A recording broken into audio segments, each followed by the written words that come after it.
Thanks very much for joining me. I will soon be introducing legislation calling for a moratorium on the construction of new data centers. Now, as a result, I've been called a Luddite, anti-innovation, anti-progress, pro-Chinese, among many other things. So, why am I doing that? Why am I calling for a moratorium on the construction of new data centers? Bottom line, we are at the beginning of the most profound technological revolution in world history. That's the truth. This is a revolution which will bring unimaginable changes to our world. This is a revolution which will impact our economy with massive job displacement. It will threaten our democratic institutions. It will impact our emotional well-being and what it even means to be a human being. It will impact how we educate and raise our kids. It will impact the nature of warfare, something we are seeing right now in Iran. Further, and frighteningly, some very knowledgeable people fear that what was once seen as science fiction could soon become a reality. And that is that super intelligent AI could become smarter than human beings, could become independent of human control, and pose an existential threat to the entire human race. In other words, human beings could actually lose control over the planet. And in the midst of all of that, all of this transformative change, what I have to tell you is that the United States Congress hasn't a clue, not a clue, as to how to respond to these revolutionary technologies and protect the American people. And it's not only not having a clue, they're out busy raising money all day long from AI and their super PACs, which is a whole other problem. As many of you know, the AI revolution is being pushed by the wealthiest people in our country, including Elon Musk, Jeff Bezos, Larry Ellison, Mark Zuckerberg, Peter Thiel, and others. All of these people are multi-billionaires who, if they are successful at AI, will become even richer and more powerful than they are today. What I want to do now is not tell you my fears regarding AI and robotics. I want you to actually hear from them, the billionaires who are pushing these technologies. Listen carefully to what they are saying. Elon Musk, wealthiest person alive, stated that, quote, AI and robots will replace all jobs. All jobs. Working will be optional, end of quote. Dario Amodei, the CEO of Anthropic, predicted that, quote, AI could displace half of all entry-level white-collar jobs in the next 1 to 5 years. And that, quote, humanity is about to be handed almost unimaginable power, and it is deeply unclear whether our social, political, and technological systems possess the maturity to wield it, end quote. That's Amodei. According to Demis Hassabis, the head of Google's DeepMind, this is Google's DeepMind, the AI revolution will be 10 times bigger than the Industrial Revolution and 10 times faster. All right, you got that? That means it will have 100 times greater impact on society than the Industrial Revolution had.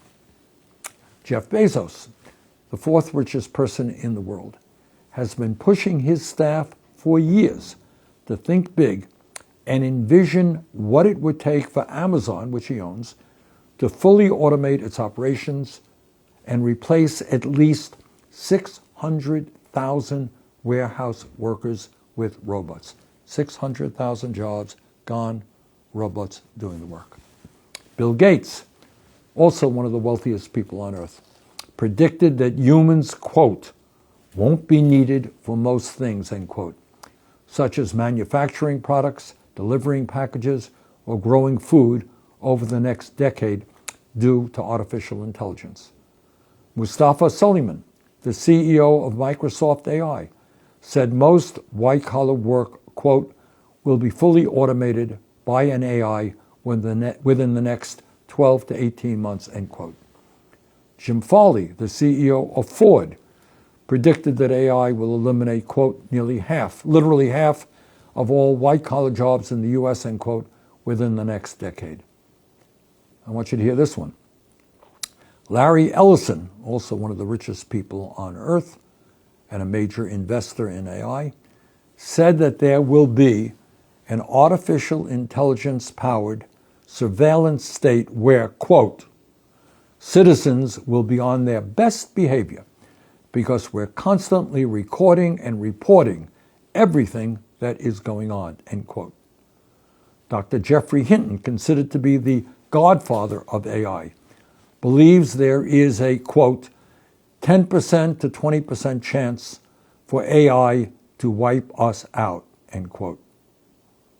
Mark Zuckerberg, the fifth richest person in the world, is building a data center in the state of Louisiana, a data center that is the size of Manhattan and will use 3 times the quantity of electricity that the entire city of New Orleans uses every year. All right? Now, for many years now, leading experts have called for regulation and reasonable pauses to the development of artificial intelligence to ensure the safety, the very safety of humanity. Let's go back to our good friend Elon Musk. He said back in 2018, quote, this is Elon Musk, mark my words, AI is far more dangerous than nukes, so why do we have no regulatory oversight? This is insane, end quote, Elon Musk. In March of 2023, over 1,000 business leaders in the big tech industry, prominent scientists, AI researchers, and academics co-signed an open letter entitled, quote, Pause Giant AI Experiments, end quote, stating, we must ask ourselves, should we let machines flood our information channels with propaganda and untruth? Should we automate away all the jobs, including the fulfilling ones? Should we develop non-human minds that might eventually outnumber, outsmart, obsolete, and replace us? Should we risk loss of control of our civilization? Should we risk loss of control of our civilization? Such decisions must not be delegated to unelected tech leaders. Therefore, we call on all AI labs to immediately pause for at least 6 months the training of AI systems more powerful than GPT-4. This pause should be public and verifiable and include all key actors. If such a pause cannot be enacted quickly, governments should step in and institute a moratorium, end of quote. That is what some of the leaders in the AI industry have said. And clearly where we are right now is that there has not been any pause. There has been massive amounts of competition between one company and the other, between the United States and China. So, bottom line is that, in my view, to protect our workers from losing their jobs, to protect human beings from attacks on their mental health, to protect our kids, to protect the safety of human life, yeah, we need a moratorium on data centers. We need to take a deep breath. We need to make sure that AI and robotics work for all of us, not just a handful of billionaires. Thanks very much.